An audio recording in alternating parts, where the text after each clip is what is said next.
अपने प्यारे बाबा गुरु नानक भगवान के बारे में कुछ कहने की कृपा करें। बड़े सही समय पर सही सवाल पूछा। कल गुरु नानक देव जी की जयंती है। कल वे उतरे थे इस धराधाम पर। 1700 नहीं 1469 ईस्वी में कार्तिक की पूर्णिमा के दिन उनका अवतरण इस धरती पर हुआ था। गुरु नानक देव 15 वर्ष के जब थे तो उनके पिता ने कहा कि कुछ अब 15 वर्ष के हो गए, गबरू जवान हो गए, अब जाओ कुछ व्यापार करो। व्यापारी परिवार से थे और उनके पिता ने 20 रुपए की पूंजी दी। उस जमाने का 20 रुपया बहुत होता था। उस समय 1 पैसे में भरपेट भोजन हो जाता था।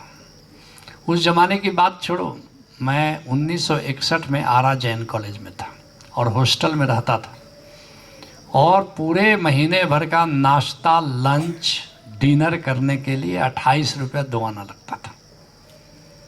और उस पंडित ने बेचारे ने 1 रुपया एक बार बढ़ा दिया महीने में। उसके सारे बर्तन लड़कों ने तोड़ दिए थे कि 1 रुपया क्यों बढ़ाया। ये तो 61 की बात है। अभी अगर कहीं हॉस्टल में रहो तो कितना खाने पीने में खर्चा होता है, कितना हज़ार लग जाएगा? 5,000, ठीक है। और उसमें 28 रुपया दो आना।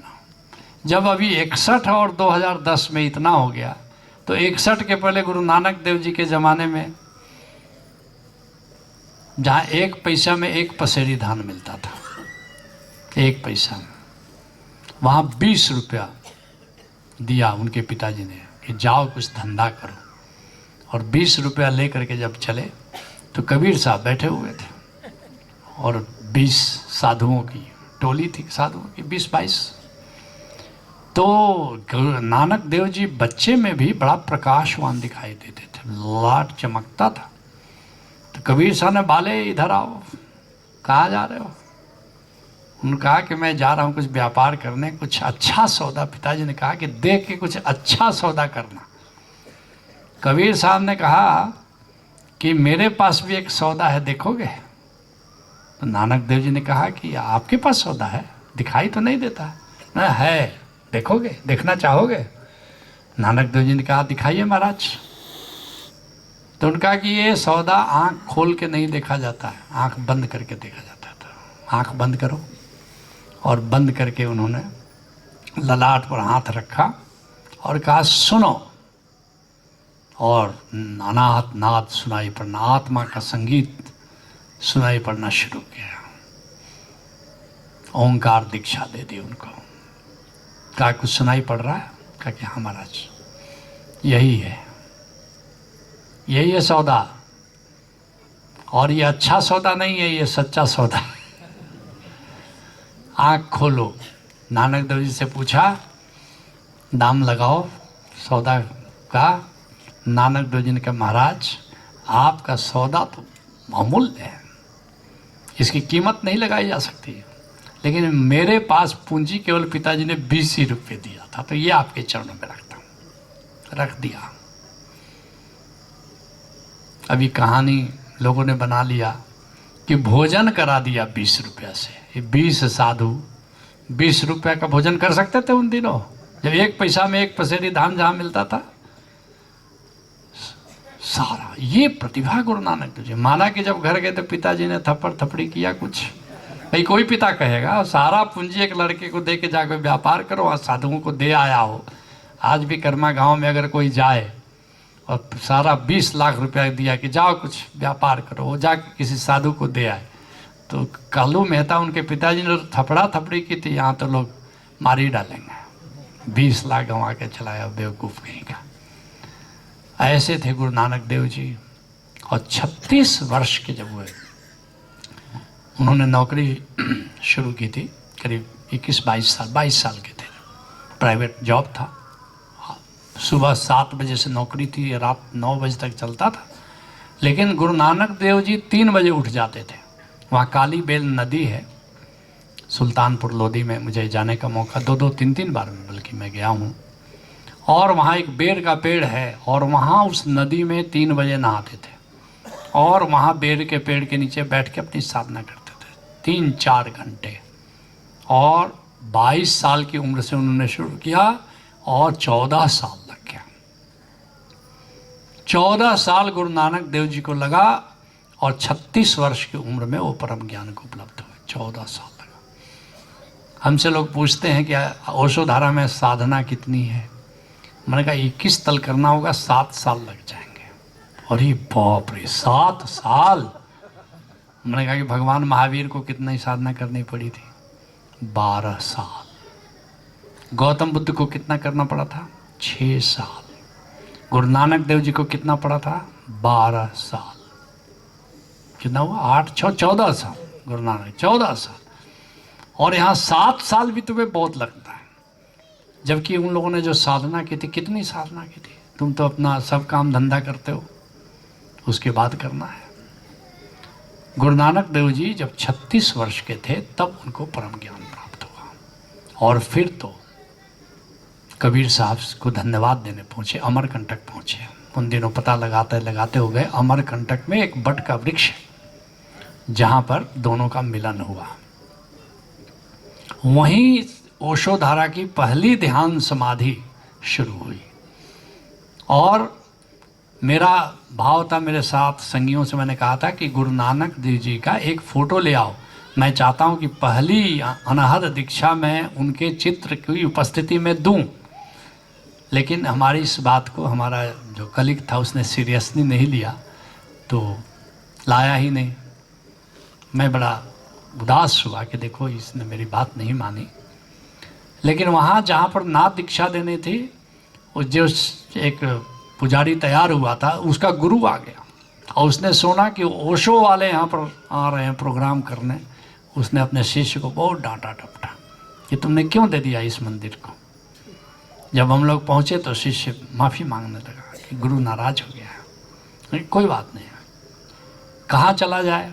लास्ट में मेरा इच्छा हुई चलो उसी बरगद के पेड़ के नीचे चलते हैं जहाँ नानक देव जी और कबीर साहब मिले थे। जब हम लोग वहाँ पहुँचे तो 2 सरदार जी पहुँचे हुए थे।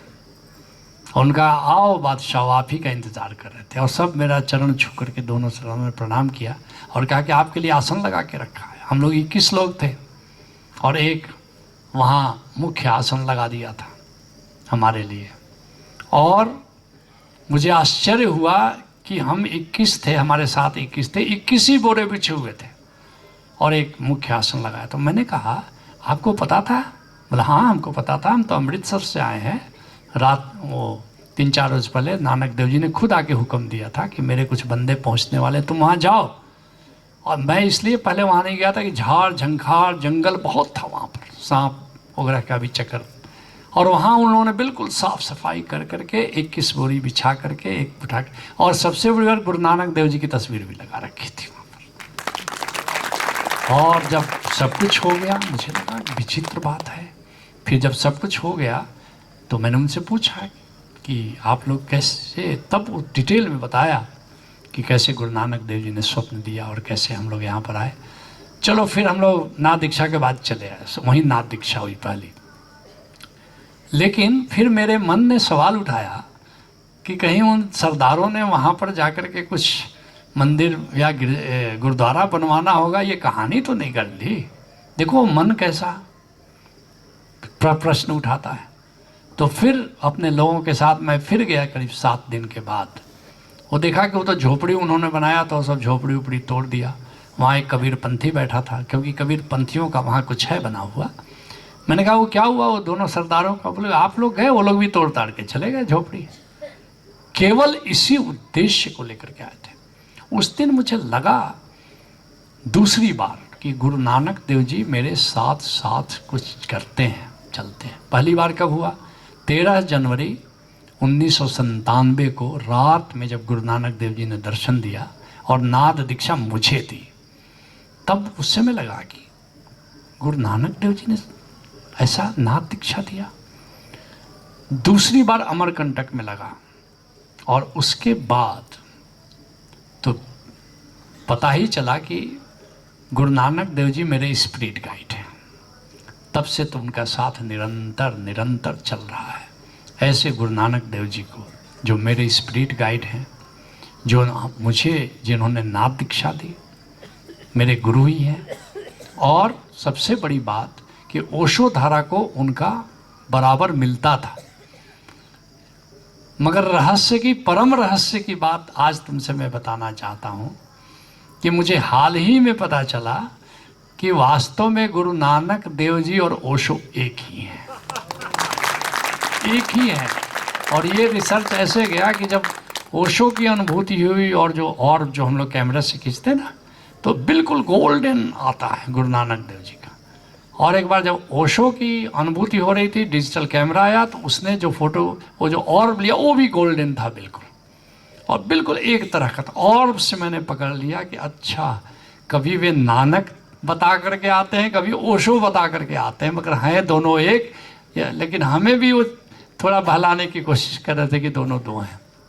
लेकिन मैं तुमसे कहना चाहता हूँ कि दोनों एक ही हैं। इसलिए ओशो अमृतसर स्वर्ण मंदिर में कई बार गए। बाकी तीर्थों में एक एक बार गए, लेकिन अमृतसर स्वर्ण मंदिर में। और एक बात, उन्होंने सारे संतों की प्रशंसा की है, लेकिन सारे संतों की आलोचना भी की है। लेकिन गुरु नानक देव जी की उन्होंने केवल प्रशंसा की है और कभी भी आलोचना नहीं की है।